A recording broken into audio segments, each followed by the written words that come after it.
இரக்கம் அனைத்திற்கும் தந்தையாக இறைவா, உன் திருமகன் சிலுவையில் தொங்கிய போது தம் அன்னையாம் பரிசுத்த மரியாதை எங்களுக்கு அன்னையாக தந்தார். அந்த அன்னையின் பாசமிக்க அன்பு எங்களுக்கு துணை நிற்பதால் உமது திருச்சபையின் மேலான பெற்ற மக்களை வளர்ச்சியை கண்டு கழிக்கவும் மக்களின் அத்தார் அனைவரும் தடனில் கொள்ளவும் அருள்வீராக. இதாவாகியோடு பரிசுத்தாவின் ஐக்கியத்துறைவராய் என்றென்றும் வாழ்ந்து ஆட்சி செய்கின்ற எங்கள் ஆண்டவரும் உம் திருமகனுமாய் இயேசு கிறிஸ்து வழியாக உம்மை மன்றாடுகிறோம். இறைவாக்கினர் இசையா 52 வாசகம். கடவுளாய் ஆண்டவர் என் காதுகளை திறந்தார். எனக்கு எதிராக வழக்கு தொடுப்பவன் எவன்? நடுவர் முன் ஒருமிக்க எழுந்து நிற்போம். என் மேல் குற்றம் சுமத்துகிறவன் யார்? அவன் என்னை அணுகி வரட்டும். இதோ கடவுளாகிய ஆண்டவர் எனக்கு துணை நிற்கிறார். என்னை குற்றவாளி என தீர்ப்பிடுகிறவன் யார்? இது ஆண்டவரின் அருள்வாக்கு.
அதிகாரம் 2 வசனங்கள் 14 முதல் 18 வரை.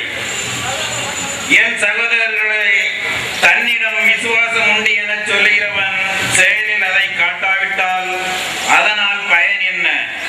ஆனால் ஒருவனிடம் விசுவாசம் உள்ளது, இன்னொருவரிடம் செயல் உள்ளது, அதனால் என்ன என்று யாராவது சொல்லக்கூடும்?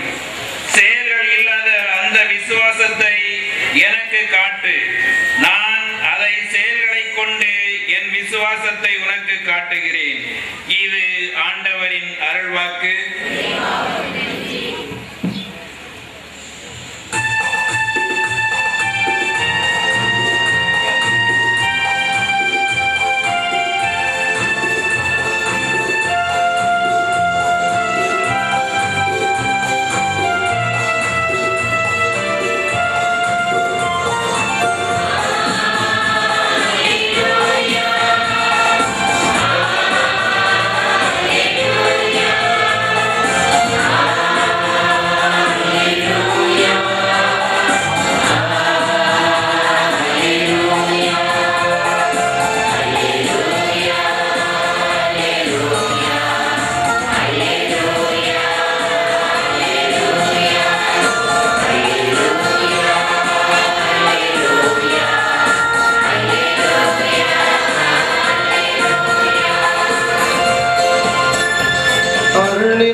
அதிகாரம் 8 27 முதல் 35 வரை உள்ள இறை வார்த்தைகள். அக்காலத்தில் இயேசு தாம் சீடருடன் பிலிப்பு செசாரியாவை சார்ந்த ஊர்களுக்கு புறப்பட்டு போனார். வழியில் தாம் சீடரை நோக்கி, மக்கள் என்னை யார் என்று சொல்லுகிறார்கள் என கேட்டார். அதற்கு அவர்கள், சிலர் ஸ்நாபக அருளப்பர் என்றும், சிலர் எலியாஸ் என்றும், சிலர் இறைவாக்கினருள் ஒருவர் என்றும் சொல்லுகிறார்கள் என்றனர். பின் அவர், நீங்களோ என்னை யார் என்று சொல்லுகிறீர்கள் என்று அவர்களை கேட்டார். ராயப்பர் மறுமொழியாக, நீர் மெஸ்ஸியா என்றார். தம்மை பற்றி யாருக்கும் சொல்ல வேண்டாம் என்று அவர்களுக்கு கண்டிப்பாய் கட்டளையிட்டார். மேலும் மருமகன் பாடுகள் பலபடவும் மூப்பராலும் தலைமை குருக்களாலும் மறைநூல் அறிஞராலும் புறக்கணிக்கப்பட்டு கொலையுண்டு 3 நாட்களுக்கு பின் உயிர்த்தெழவும் வேண்டுமென அவர்களுக்கு போதிக்க தொடங்கினார். இதெல்லாம் வெளிப்படையாக சொன்னார். ராயப்பர் அவரை தனியாக அழைத்து இயேசுவை கடிந்து கொண்டார். அவர் தம் சீடர்கள் பக்கம் திரும்பி பார்த்து, போ பின்னாலே சாத்தானே, ஏனெனில் உன் கருத்துக்கள் கடவுளுடைய கருத்துக்கள் அல்ல, மனிதனுடைய கருத்துக்களே என்று ராயப்பரை கடிந்து கொண்டார். பின் தம் சீடர்களையும் கூட்டத்தையும் அழைத்து, என்னை பின் செல்ல விரும்புகிறவன் தன்னையே மறுத்து தன் சிலுவையை சுமந்து கொண்டு என்னை பின்தொடரட்டும். ஏனெனில் தன் உயிரை காத்துக்கொள்ள விரும்புகிறவன் அதை இழந்து விடுவான். என் பொருட்டும் நற்செய்தியின் பொருட்டும் தன் உயிரை இழப்பவனோ அதை காத்துக்கொள்வான் என்றார். இது கிறிஸ்துவின் நற்செய்தி.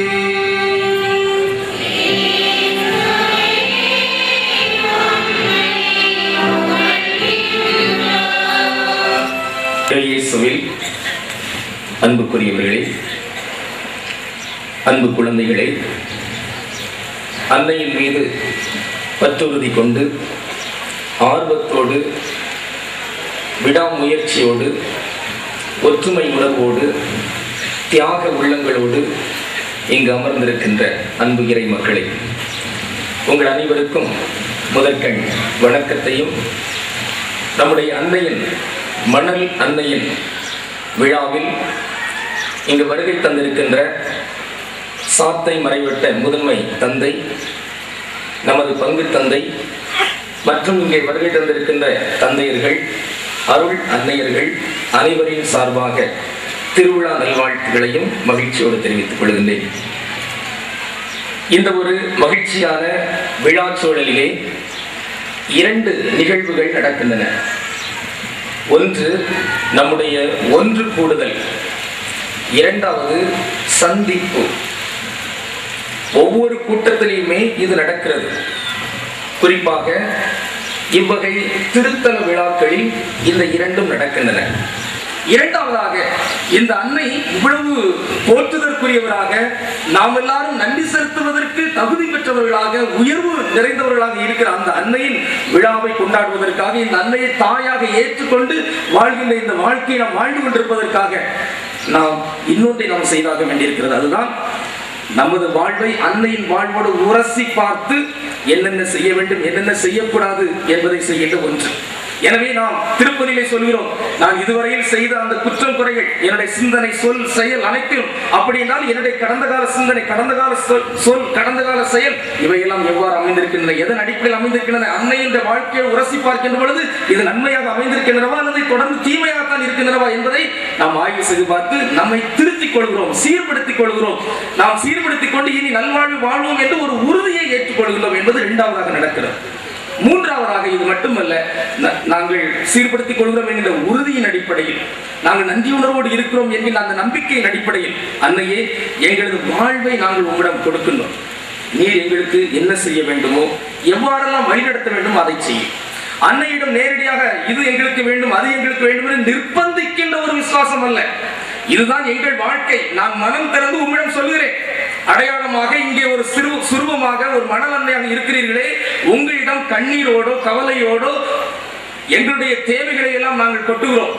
ஆனால் எங்களுடைய தேவைகளை நாங்கள் விரும்புகிற அடிப்படையில் தான் நீங்கள் செய்ய வேண்டும் என்கிற நிர்பந்தத்தை நாங்கள் ஏற்படுத்த மாட்டோம்.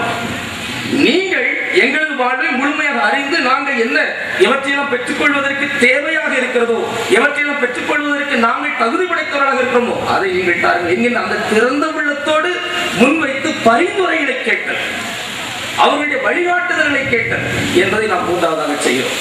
இந்த மூன்றையும் நாம் சரியாக செய்கின்ற பொழுதுதான் ஒரு திருத்தல விழாவில், ஒரு விழாவில், ஒரு ஒன்று கூடுதலில், ஒரு சந்திப்பில் அன்னையை போற்றி புகழ்வதில் பொருள் இருக்கிறது என்பதை நாம் உணர்ந்து இன்று நம்மை இந்த ஒரு நிலைக்கு நாம் பாடல்களை பாடியிருக்கிறோம், திருப்பாடல்களை பாடியிருக்கிறோம், நேற்று மாலை ஆராதனை வைத்திருக்கிறோம், மழையில் கூட நாம் ஒன்றாக இணைந்து நம்முடைய விசுவாசத்தை வெளிப்படுத்தி அன்னை போற்றி புகழ்ந்திருக்கிறோம்.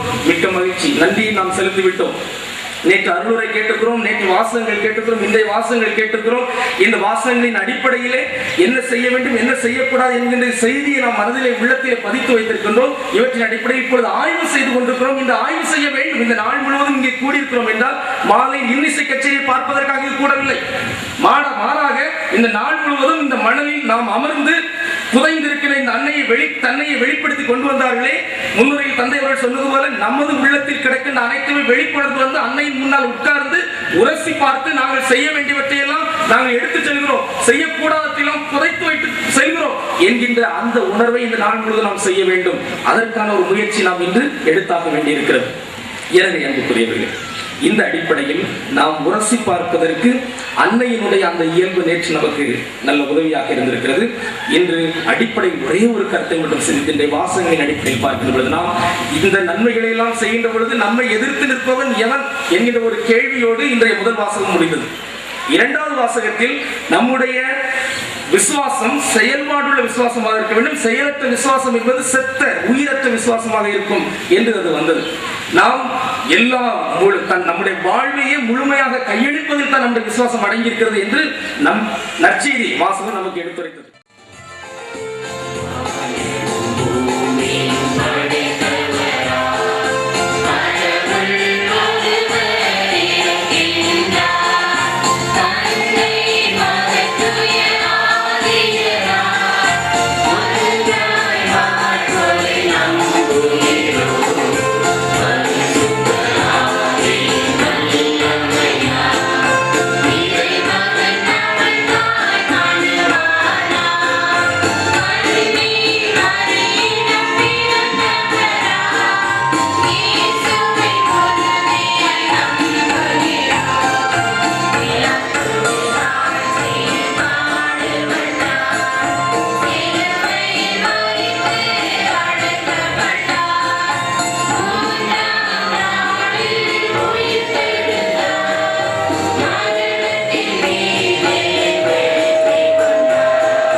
சகோதரிகளே, தேடுங்கள் கொடுக்கப்படும், தட்டுங்கள் திறக்கப்படும், தேடுங்கள் கண்டடைவீர்கள் என்று திருவிழம் இருக்கின்ற இயேசுவிடம் மண்ணில் புதைந்திருக்கிற நம்முடைய மணல் மாதாவின் வழியாக பலமிக்க சுபாரிசனார் நாம் கேட்டு வந்திருக்கின்ற எந்த இயக்கங்கள் இதே நற்கருத்துக்களை நல்ல தேவன் நிறைவேற்றி தந்திருக்க முடியாத ஒருக்கமாக மன்றாடலாம்.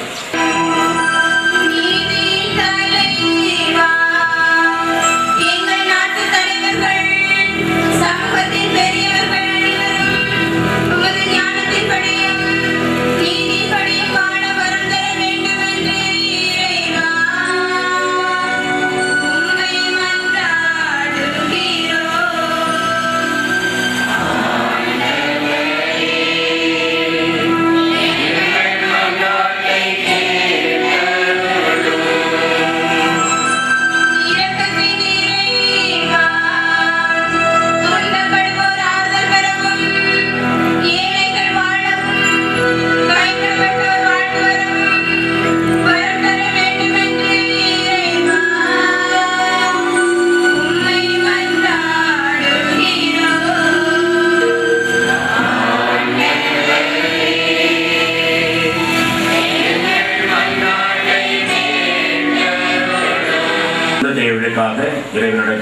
அன்னையின் வழியாக மௌனமாக மன்றாடுவோம்.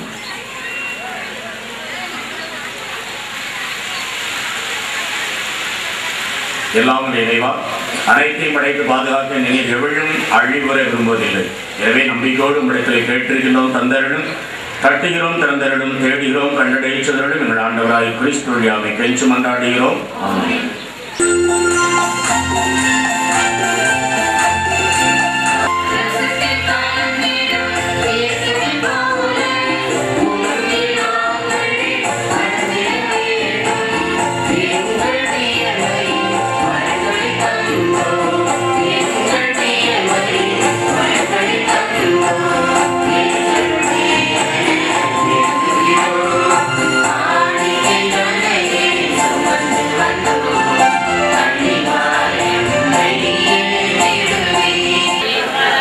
எல்லாரும் வாழ்வடி விரும்புகின்ற இறைவா, எங்கள் காணிகளை கண்டுபிடி ஏற்று மீட்பளிக்கும் அருட்சாதனமாக மாற்றியருளும்.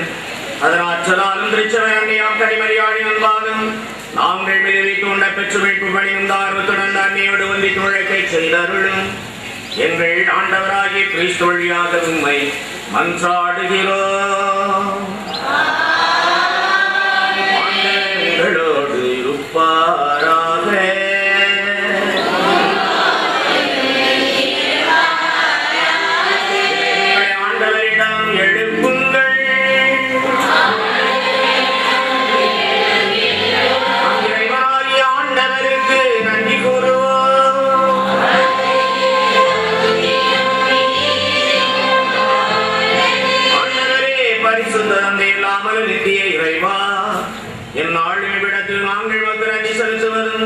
பரிசுத்த மணல் மாதாவின் திருவிழாவில் நாங்கள் போற்றி புகழ்ந்தேத்துவதும் மெய்யாகவே தகுதியும் நீதியும் எங்கள் கடமையும் மீட்புக்குரிய செயலுமாகும். அவள் சிலுவையின் அருகில் நின்று தெய்வீக அன்பின் இறுதி விருப்பத்தை ஏற்றுக்கொண்டு மீட்கப்பட்ட பிள்ளைகளாய் எங்களை தன் சொந்த பிள்ளைகளாக ஏற்றுக்கொண்டாள். அவள் தம் சீடர்களின் சவங்களோடு வேண்டுதலை மனைத்து மன்றாடும் திருச்சபைக்கு முன்மாதிரியாக விளங்கினாள். அந்த அன்னை விண்ணகமை வருத்த பெற்றபின் ஆண்டவரின் நாள் மாற்று வருமளவும் பயணமாகும் திருச்சபை